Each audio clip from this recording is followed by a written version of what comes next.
কিছুদিন আগে এক দূর সম্পর্কে আত্মীয় আমার ইউটিউব চ্যানেলের লিঙ্ক নেয়,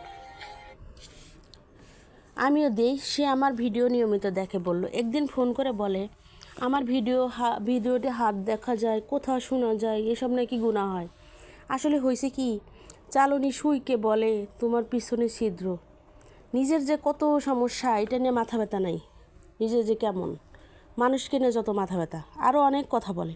আজ আবার আমার আরেক আত্মীয় ফোন করে বলে আমি নাকি চেহারা হাত দেখাইয়া ব্যবসা করি, মৃত্যুর সময় কালেমা নসিব হবে না। যে ফোন করেছে তাকে ওই প্রথমজন আত্মীয় বলেছে এসব কথা, দ্বিতীয় জনের তো অ্যান্ড্রয়েড ফোনই নাই, আবার ভিডিও দেখে না।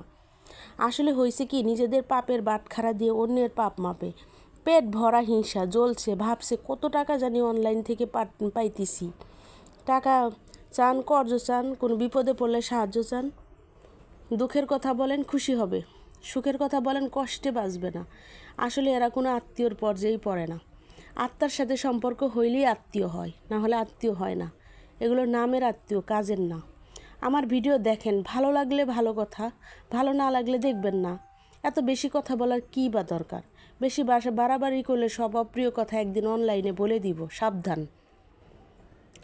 ওকে, হ্যালো এভরিওয়ান, কেমন আছেন সবাই? আশা করি সবাই ভালো আছেন। আজ মনটা খারাপ হয়ে গেছিলো, তাই হঠাৎ উল্টাপাল্টা কথা শুনে আপনাদের আসলে এসব কথা বলা ঠিক না। এরকম আত্মীয় স্বজন আসলে আমাদের সবারই আছে কম বেশি। কার কার আছে কমেন্টে বলবেন। আল্লাহ সবাইকে হেদায়েত দিন, আমাকেও হেদায়েত দিন, আমিও হেদায়েত চাই। তো এই তো প্রথমে দেখলেন ভিডিওতে পাতাকপি ওর বাবাকে দিয়ে কাটাচ্ছি, কারণ আমার তো আবার হাত দেখা গেলে গুনাহ হবে, বুঝেনি। আবার কথা বললেও তো গুনাহ হচ্ছে, কি করব বলেন? তারপরে আমাদের করতে হবে, সবাই তো আর সব কিছু সবার জন্য না। এই তো যে দেখেন আমার বাগানে চলে আসলাম। আমারই যখন মনটা খারাপ হয়ে যায় তখন আমি বাগানে চলে আসি, আর বাগানে আসার পরে এই বাগানটা সুন্দরভাবে দেখতে থাকি। গাছে যে উস্তা হয়েছিল, উস্তাগুলো সব কেমন যেন পোকা ধরে ফেলতেছে, ভাল লাগতেছে না। এই যে এটা তো পোকা ধরে ফেলছে। তারপরে বাসায় নিচ্ছি, এটা আসলে ওর বাবাকে ভর্তা করে দিব, অন্তত গাছের একটা ফ্রেশ জিনিস সে খাক। এই তো গাছের বেগুনগুলো তেমন বড় হচ্ছে না, একদিনও বৃষ্টি হচ্ছে না। বৃষ্টির কারণে আসলে এমন হচ্ছে। যদি বৃষ্টি হতো তাহলে গাছের সবজিগুলো বড় হয়ে যেত। আর এই যে টমেটোর গাছটা, বাগানটা নষ্ট হয়ে যাচ্ছে। আমার প্রচণ্ড আজকে মন খারাপ, খুব বেশি মন খারাপ। মানুষের উল্টাপাল্টা কথা শুনলে আপনাদের কেমন লাগে জানি না। আসলে অনেক বেশি কষ্ট হয়, সব কিছুর চাইতে। না খেয়ে থাকলেও এত কষ্ট হয় না। মানুষের কথার যন্ত্রণা যে কত বেশি।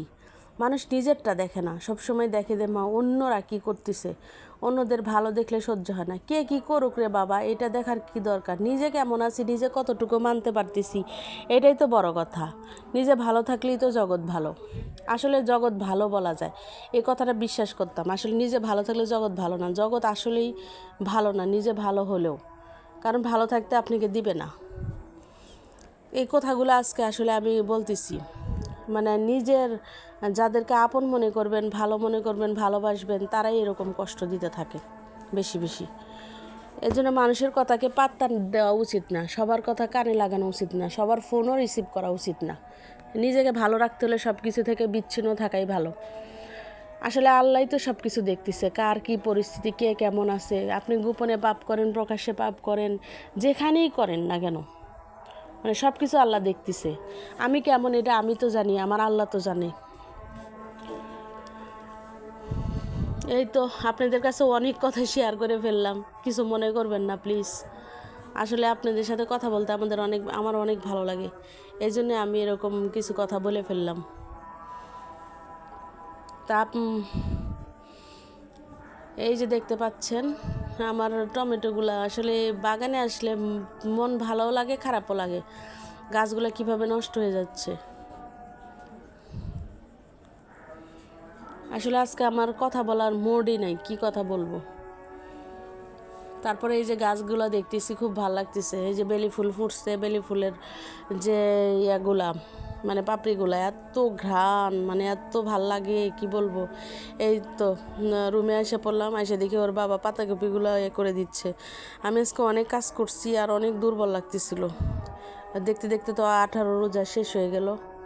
অনেক কাজ, বাসা বাড়ি পরিষ্কার পরিচ্ছন্ন করতে হবে। আমার কোনো হেল্পিং হ্যান্ড নাই, আমরা দুইজনই দুজনের কাজ করি। তো বলতেছিল যে তোমার পাতাকপিগুলো আমি কেটে দিই, আর আজকে অনেকগুলো পাকোড়া করবা। ছেলে বাসায় আসছে, দেখতেই পারলেন ভিডিওর প্রথমে আমার ছেলেকে দেখছেন। ছেলের আজকে বাসায় নিয়ে আসছি, আবার কালকেই চলে যাবে, একবারে 25 রোজায় ছুটি হবে, তারপরে নিয়ে আসলাম। মানে আমারও ওকে দেখতে ইচ্ছে করছিল, ওরও আমাকে দেখতে ইচ্ছে করছিল, একদম হাঁপায়ে উঠছে। আর হেপস পরা তো অনেক কঠিন, অনেক কষ্ট। তো এই যে পাতাকপিগুলো আসলে পাকোড়া বানানোর জন্য কুচি কুচি করা হচ্ছে। এই যে সব কিছু দিয়ে আমি মাখায়া পাকোড়া ভাজলাম, আরও ভাজতেছিলাম, অনেকগুলো ভাজছি আজকে। এই যে দেখেন কত সুন্দর করে পাকোড়াগুলো ভাজতেছিলাম। এগুলো ইফতারিতে খাইতে খুব ভালো লাগে, ইফতারি ছাড়াও ভালো লাগে, যদি একটু সস দিয়ে খাওয়া যায় তাহলে আরও ভালো লাগে। তো আমার তো নিজের বানানো সস আছেই। তো আজকে ছেলে আসছে, একটু বেশি করে খাবো আমরা ইনশাল্লাহ।